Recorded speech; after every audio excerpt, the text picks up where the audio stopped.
I grounded my son for bullying, and now he won't speak to me. It's every parent's nightmare, finding out your child is bullying others.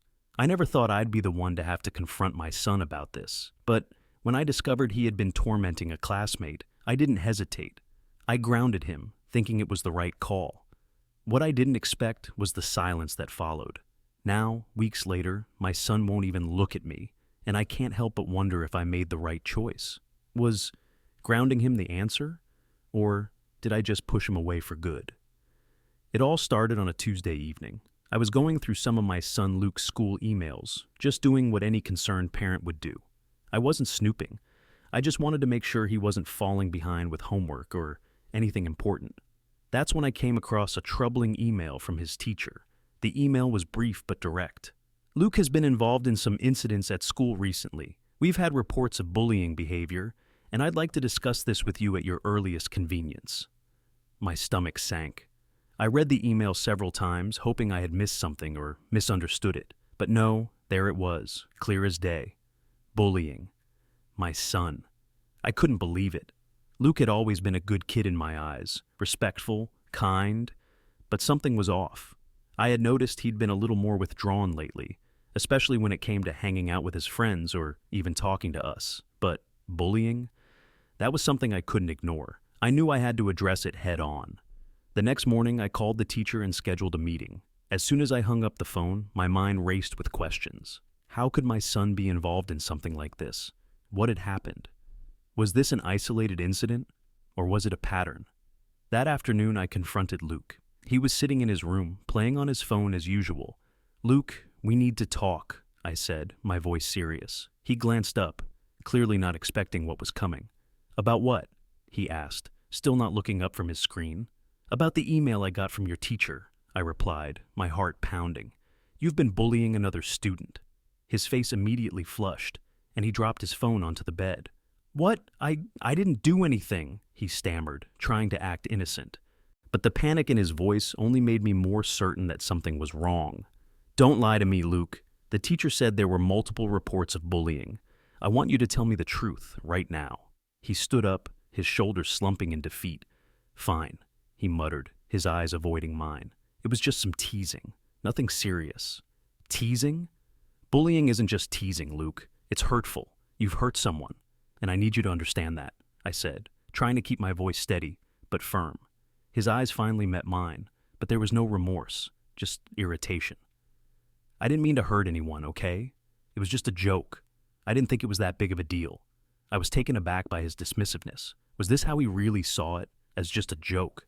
"No, Luke, you need to understand how serious this is. Bullying is never a joke, and you need to be held accountable for your actions." His face twisted into a scowl, and he crossed his arms. "What? Are you going to punish me for it or something?" I could feel my temper rising, but I knew I had to stay calm. "Yes, I am. This behavior is unacceptable, and there will be consequences. You're grounded for the next 2 weeks. Luke's face went pale. "What? 2 weeks? That's not fair. You don't even know what happened." "I don't need to know every detail, Luke. What matters is that you understand the impact of your actions, and this punishment is for you to think about what you've done. Now go to your room." Luke slammed his door shut behind him, and I stood there, heart heavy. I hated grounding him, but I knew it was the only way to make him understand the gravity of the situation. The first few days after grounding Luke were rough. We barely spoke. I tried reaching out to him, asking how his day was, if he needed anything, but he kept his distance. It was like I had become a stranger to him. The silence between us felt unbearable. I knew I had to stick to my decision, but the more time passed, the more it felt like a wedge was being driven between us. I had expected him to be upset. Of course he was mad, but I didn't expect him to shut me out completely. He would barely acknowledge me when I spoke to him, and when I did manage to catch his eye, he looked at me like I was the enemy. I had always been the parent who tried to communicate openly with Luke. We talked about everything, from school to friends to random things that popped up in his life. But now he seemed determined to avoid any conversation that didn't involve the bare minimum. Even when I made an effort to sit down with him and talk about what had been going on in his head, he shut me down. "Luke, I want to understand why this happened," I said one evening, trying to break through his silence. "I know you're upset with me, but I need to know what's going on." He rolled his eyes and muttered, I don't want to talk about it. I tried again. It's not just about the punishment. I want to know why you did what you did. What made you think bullying someone was okay? Luke sighed dramatically, his face flushed with frustration. It was nothing, okay? I didn't think it was that big of a deal. You're making this way worse than it is. I could feel my frustration growing too. It is a big deal, Luke. You hurt someone. You need to own up to it and understand the impact it had on that person. But he wasn't listening. The more I pushed, the more he retreated.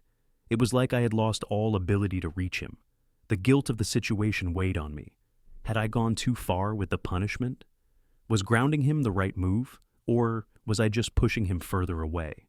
Every time I tried to talk to him, he withdrew even more. I began to question whether he would ever forgive me for what felt like a betrayal, even though I knew I was doing the right thing. A week into the grounding, I began to notice something else. The more time passed, the more I saw Luke's frustration spill over into his behavior in other areas. He wasn't just withdrawing emotionally, he was visibly acting out. He snapped at me for the smallest things, like when I asked if he wanted dinner, or when I mentioned helping him with his schoolwork. The defiance was palpable, and it was obvious that his anger wasn't just directed at the punishment, it was deeper. It wasn't until one afternoon, when I was cleaning up the living room, that I realized something. Luke wasn't just upset about being grounded, he was hurt, and his hurt was fueling his anger. The more I thought about it, the more I understood. This wasn't just a matter of punishing him for his actions, it was about teaching him accountability. But I was forgetting about the emotional side of it. That afternoon, I took a step back. I had to ask myself, was my punishment working? Or was it just making things worse? I had expected the grounding to give him the space to reflect on his actions, but instead, it felt like I was driving him away. I spent the next few days thinking about how I could approach the situation differently. I realized that, in my rush to correct his behavior, I had neglected the emotional aspect of it. Luke wasn't a bad kid. He was going through something, and I had to acknowledge that. He wasn't just angry at me, he was angry at himself, and he didn't know how to process it. The idea of punishment started to feel like it wasn't enough. Grounding him wasn't going to fix the deeper issue, the issue of him understanding what bullying really meant and why it was wrong. He needed more than consequences. He needed guidance. He needed me to show up for him in a way that went beyond discipline. And so, I made a decision. I couldn't just let him stew in his anger. I needed to have a real conversation with him. A conversation that wasn't about guilt or punishment, but about understanding.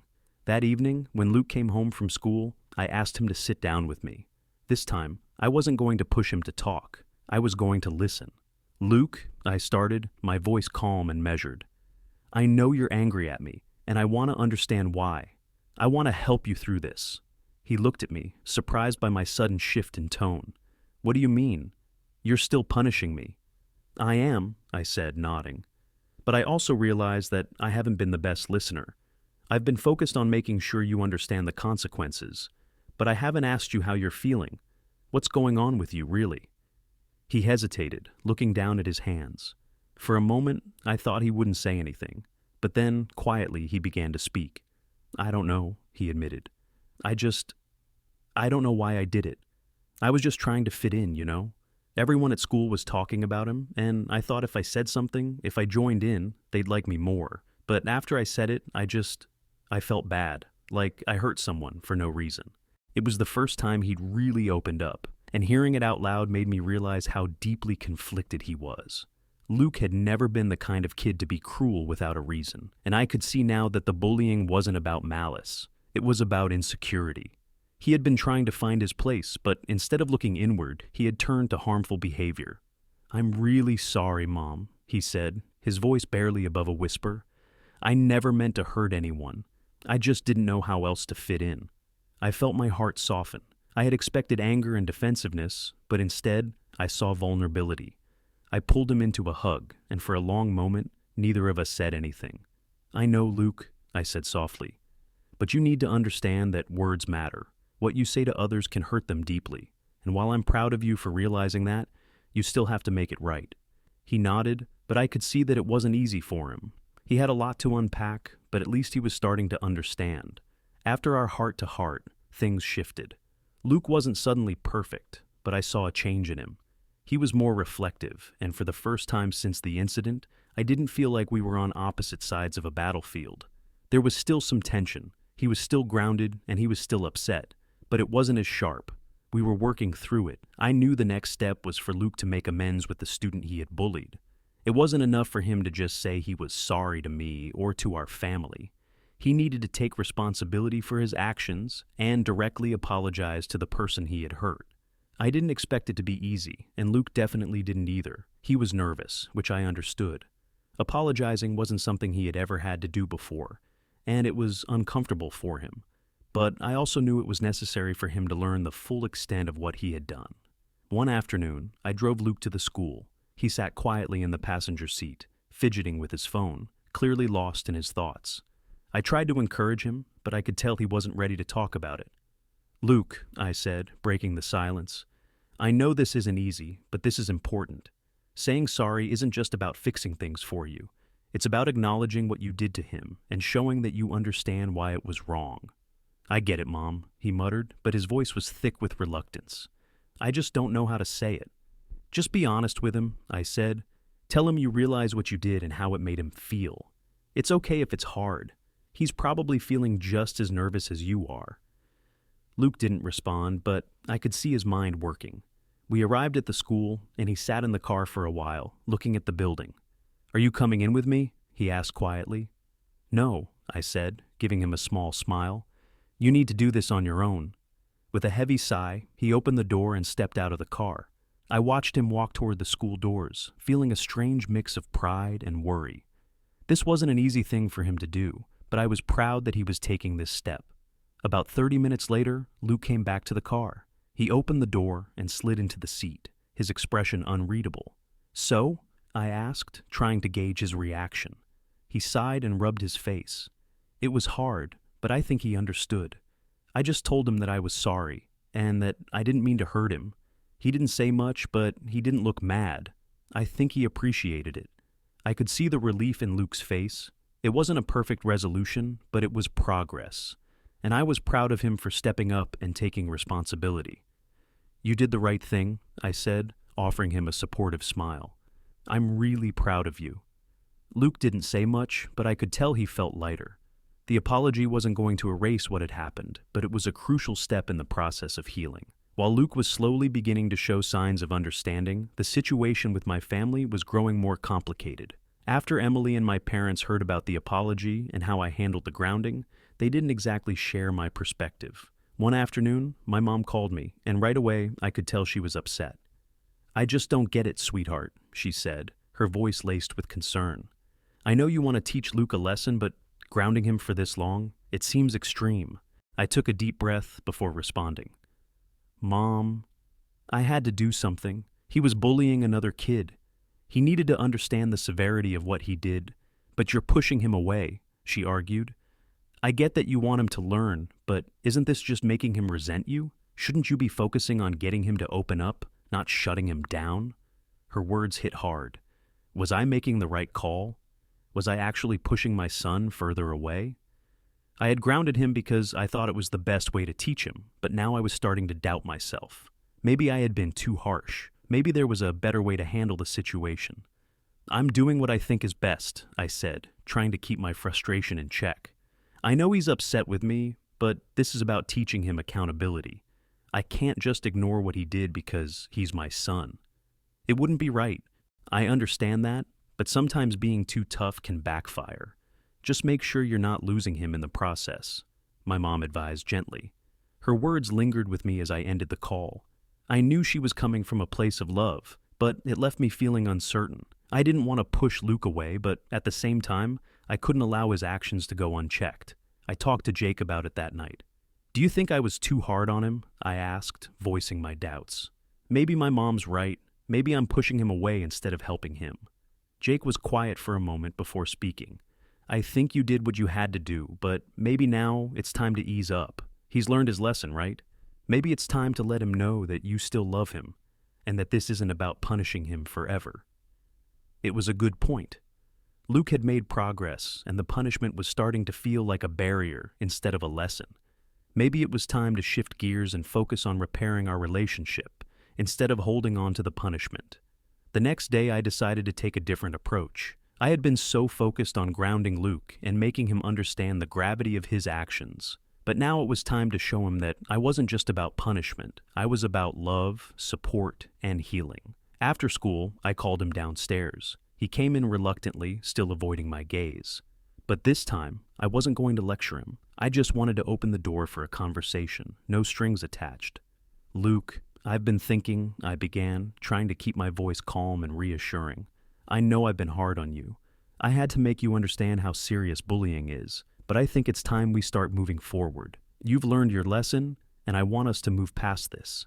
He hesitated, but then finally looked at me.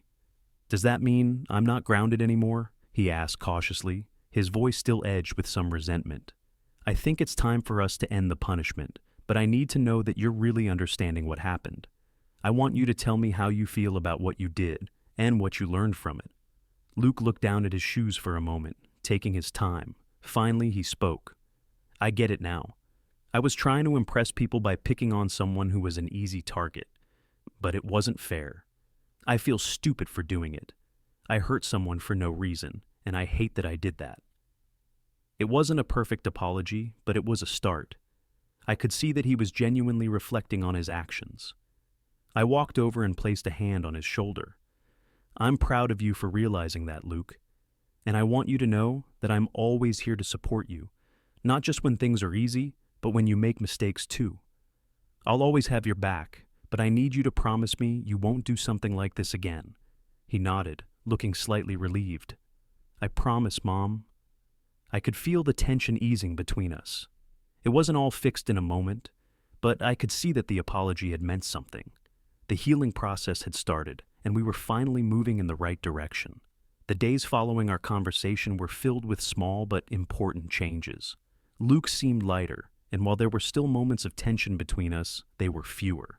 We began to rebuild our relationship on more solid ground, one step at a time. Luke took it upon himself to apologize to the student he had bullied. He didn't ask me to come with him this time, and that alone showed me that he had truly grown. I could see him processing the weight of his actions, and as he worked on repairing things with the student, he also started to show more maturity at home. He did his chores without complaining, he started being more communicative about his schoolwork, and for the first time in a while, we could have a conversation without it turning into an argument. I also started to notice a shift in the way I interacted with him. I had been so focused on the mistake he had made that I had forgotten to appreciate the good parts of our relationship. We started having more of those small, meaningful conversations again, about his friends, school projects, and what he wanted to do for the future. It felt like we were starting fresh, but with a deeper understanding of each other. One evening, Luke sat down next to me on the couch while I was reading. "Hey, Mom," he said, fidgeting with the hem of his shirt. "Can I talk to you about something?" I looked up from my book, concerned that there was more trouble ahead. "Of course. What's on your mind?" I feel like I owe you an apology too," he said, looking uncomfortable. "I've been a jerk for a while, and I didn't realize how much it hurt you. I've been pushing you away, and I don't want to do that anymore." I was taken aback by how genuine he sounded. I set the book down and turned to face him. "Luke, you don't have to apologize to me. You've already done enough by taking responsibility for what happened. I know it's not easy, but I'm proud of you for owning up to your mistakes." He gave me a sheepish smile, but there was a sincerity in his eyes. "I just wanted to make sure you knew I was sorry. I don't want things to be weird between us anymore." And just like that, the last of the tension seemed to dissolve. I smiled back at him, grateful for the growth we were both experiencing.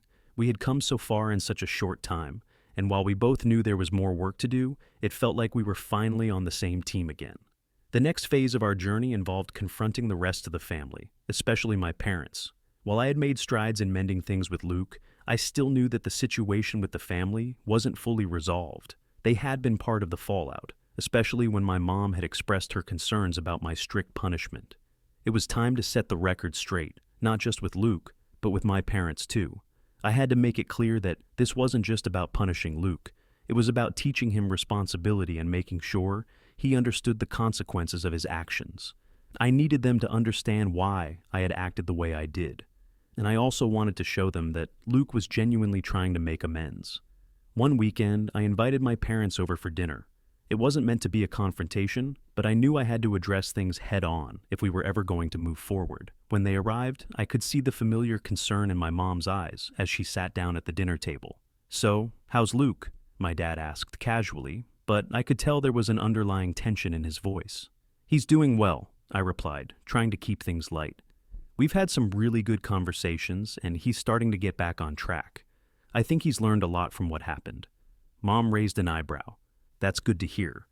But, it's still a bit concerning that you grounded him for so long. I mean, it's your decision, of course, but I hope he's not holding a grudge." I looked at her, trying to gauge her reaction. "I understand your concern, but this wasn't just about punishment. It was about him understanding the seriousness of his actions.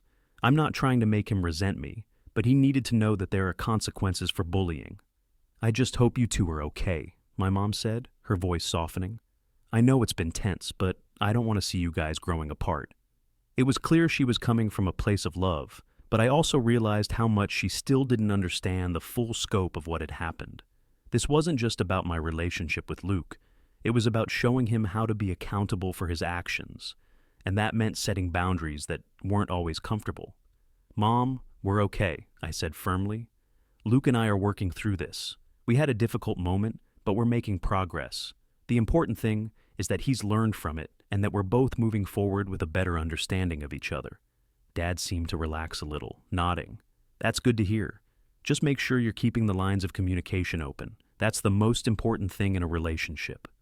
We spent the rest of the evening talking about other things, and I could feel the weight of the situation lift. It wasn't perfect, but my parents seemed to accept my reasoning. They still weren't fully on board with how I handled it, but at least they understood why I did what I did. It was the following weekend when I realized how much progress had been made, not just between Luke and me, but within myself as well.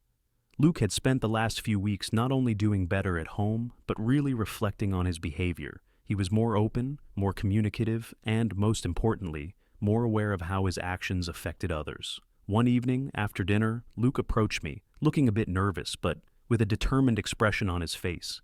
He sat down across from me, and for the first time in a long while, I could see that he was ready to be open with me. This wasn't just another "we need to talk" moment. This felt like something important. "Mom," he started, shifting in his seat, "I want to apologize for everything. I know I messed up, and I know you had every right to be upset with me. I shouldn't have bullied anyone, and I'm really sorry for what I did." I was caught off guard by how sincere he sounded. It wasn't the typical apology I was used to hearing, a rushed sorry that he expected to be enough. This one came from a place of genuine remorse. "Luke, I appreciate that you're owning up to it," I said, trying to keep my voice steady. "It means a lot to me that you've really thought about it." He took a deep breath, his eyes not leaving mine. "I've been thinking a lot, and I know I hurt someone. I can't take it back, but I just want you to know that I'll do whatever I can to make things right. I don't want to be that person." My heart softened as I listened. I had expected this to be a difficult conversation, but Luke's maturity in this moment was beyond anything I could have imagined. He wasn't just apologizing because he was caught or because he wanted to end the punishment. He was apologizing because he genuinely understood the harm he had caused. I reached out and placed a hand on his. "I'm proud of you, Luke. It's not easy to admit when we've made mistakes, especially when it comes to something like this. I know you're going to make the right choices moving forward." He smiled a little, the tension in his shoulders easing. "Thanks, Mom. I just hope you can forgive me." "Of course I forgive you," I said, my voice cracking with emotion. "But forgiveness isn't just about saying the words. It's about showing it through our actions. And I know you'll prove that you've learned from this." He nodded, and we sat in comfortable silence for a while. I could tell that the apology wasn't the end. It was just the beginning of a new chapter for us. Luke had learned an important lesson, and I had learned that sometimes the best way to teach isn't through strict punishment, but through understanding and compassion. A few weeks passed, and things slowly but surely started to return to normal. Luke and I weren't just coexisting in the same house. We were talking, connecting, and working on rebuilding the trust that had been strained. I could feel the distance between us starting to close, and the silent treatment that had once plagued our household began to fade. One evening, as we were sitting down for dinner, Luke casually brought up a subject that had been weighing on his mind. "Mom," he started, a little hesitant, I know I've been working on everything, but I wanted to say I appreciate how you've been handling all this. I know you could have been stricter, but you helped me see where I was wrong." I smiled at him, feeling a mixture of pride and relief. "I'm proud of the way you've handled this too, Luke. It wasn't easy, but I think we both learned a lot." The apology from earlier had already created a shift, but this moment felt like the true beginning of a new phase in our relationship. He wasn't just apologizing for his actions. He was acknowledging that the changes needed to come from him, and he was willing to make them. It wasn't just about me being the enforcer of rules anymore. It was about us working together to build something stronger. "I know I messed up," Luke continued, "and I know it'll take time for everything to be back to normal. But I want to show you that I'm better than the way I acted before." I was taken aback by his maturity. "I believe you, Luke. It's not going to be perfect, and there will be bumps along the way. But what matters is that we're both trying." For the first time in weeks, the weight I had been carrying felt a little lighter. I could see my son was genuinely trying to better himself, and that meant the world to me. We had both been through a lot. He had made a mistake, and I had reacted as any parent would. But we were both learning, and that's what mattered most. We spent the next few weeks focusing on rebuilding our relationship. Luke went out of his way to show kindness to others, and I supported him in finding ways to deal with his feelings of insecurity and frustration in healthier ways. We had more heart-to-heart talks, and I made sure he knew that I was always here for him, whether he was succeeding or struggling. Things weren't perfect, and I knew it would take time for the trust to be fully restored.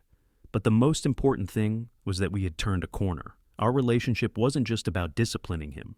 It was about supporting him through his mistakes and helping him grow into a better version of himself. Looking back on everything that happened, I realize how important it is to set boundaries, but also to give room for growth. It wasn't easy grounding Luke, and it wasn't easy seeing him upset with me, but in the end, it helped us both understand each other better. I learned that sometimes love isn't about being easy. It's about being honest, firm, and compassionate. If you've ever been in a situation where your child or someone close to you made a mistake, it's easy to feel stuck between love and discipline.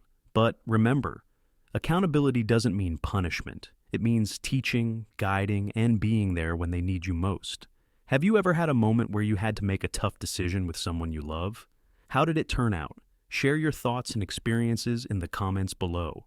If you found this story helpful or relatable, don't forget to like, share, and subscribe for more real-life lessons and family stories.